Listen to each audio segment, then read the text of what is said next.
Fred, mabuti nagpakita ka. Nakita ba kayo ni Luisito?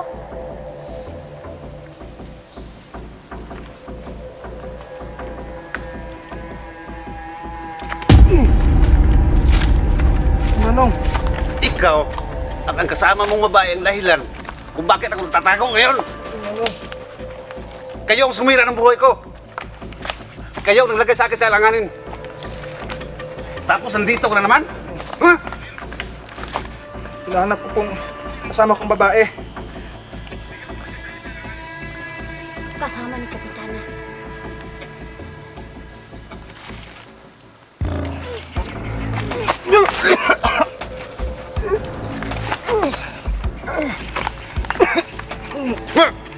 Ano ang tingin niyo sa amin?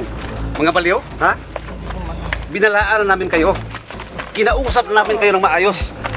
Isinama ko kayo sa kuiba para makita ninyo na hindi totoo ang ginto na hinahanap ninyo. Ginawa ko ang lahat ng makakaya ko para makauwi kayo na ligtas sa bahay nyo. Ngayon, nandito na naman kayo? At naghanap ng bagong problema? Ha?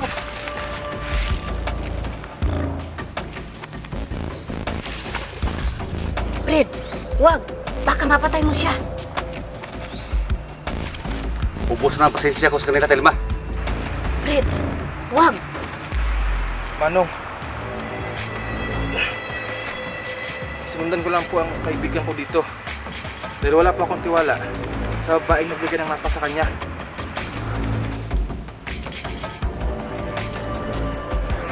Diba, sinabi ko sa inyo na hindi totoo ang ginto? Bakit hindi kayo naniniwala? Bakit pinilit nyo pa rin ang gusto nyo?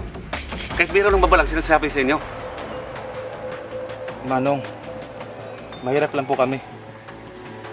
Manong, nasilaw lang po kami sa pangalang ginto. Gusto lang po namin magkapera. Gusto lang po namin guminawa ang buhay namin. Kaya hindi kami naniwala sa inyo. Manong, patawad po kung hindi kami naniwala sa inyo. Humihingi po ako ng tawad. Fred, palabasin na lang natin siya ng baril. Manong, pakiusap. Huwag niyo po ako palabasin ng baryo. Gusto ko pong tulungan ng kasama ko.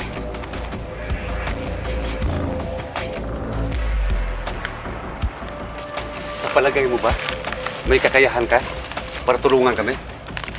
Sa palagay mo, may magagawa ka ba? Alam ko po na wala akong magagawa, Manong. Pero gusto ko pa yung tulungan. Gusto ko pong iligtas ang kaibigan ko.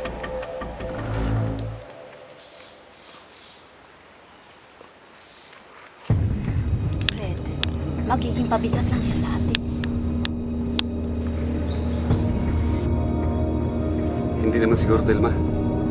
Fred, kahit na hindi natin kakayanin si Kapitana, siya pa kaya?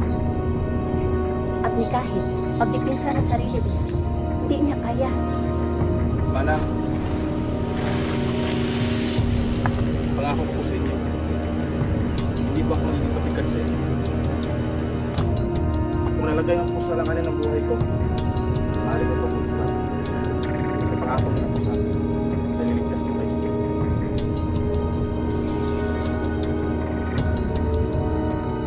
Payagan niyo na po ako.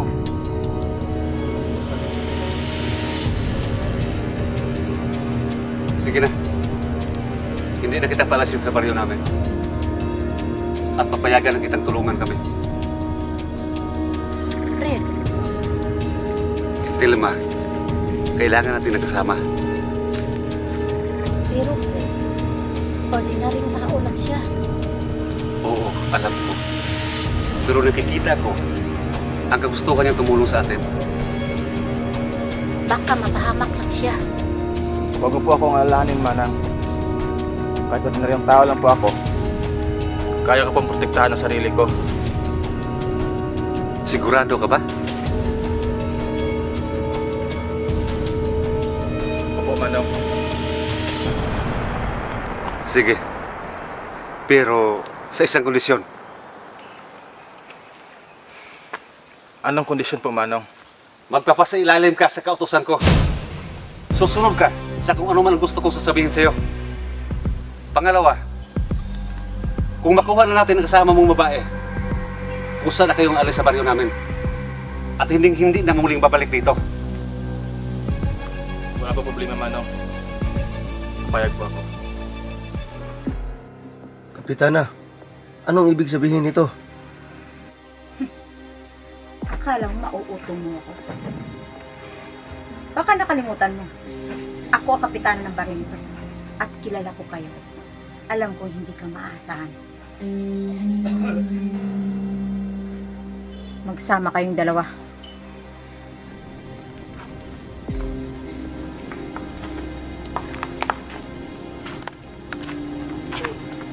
Nagkita ka kayo ni Oo, nakita kami.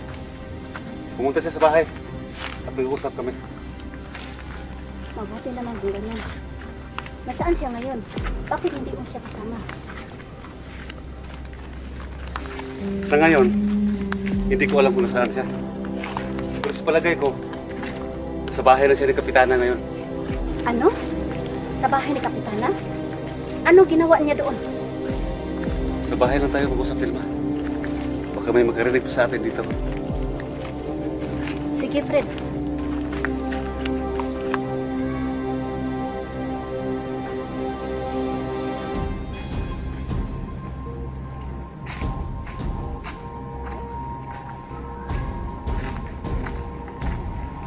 Fred, saan tayo dito tutuloy? Sa bahay mo, Tilma. Ano? Ano? Sa bahay ko? Tilma, mas malapit ang bahay mo kaysa sa akin. At mas madali tayo mapuntahan ni Lucito kung may kailangan siya. Paano, Fred, kung pumunta si Kapitana sa bahay ko? Paano, Fred, kung magkagulo sa bahay ko? Tilma, huwag kang mag-alala. Tatago kami. Hindi namin hayaan na magkagulo sa bahay mo. Fred, kilala mo si Kapitana. Alam ko, Tilma. Kilala ko sa Kapitana. Pero, kilala mo naman ako, di ba? Kung paano ako mag-iingat. Mag-iingat ako. Ang iniisip ko lang, si Lucito. Bakit pa kasi? Yan ang naisip niyong plano. Alam niyo naman na sobrang delikado at maaring mapahamak ang buhay ni Luisito. Telma, alam namin ni Lucito na delikado ang ginagawa niya. Pero wala eh. Wala na tayong ibang magagawa. Ang lumapit si Lucito kay Kapitana. At sa ating tatlo, siya lang ang makakagawa noon. Pero Fred, maaring malagay sa alanganin ang buhay ni Luisito. Nalagay man sa langanin ang buhay niya, wala tayong magagawa, Telma. Dahil yan ang sinumpaan niya tungkulin sa harap ni Supremo.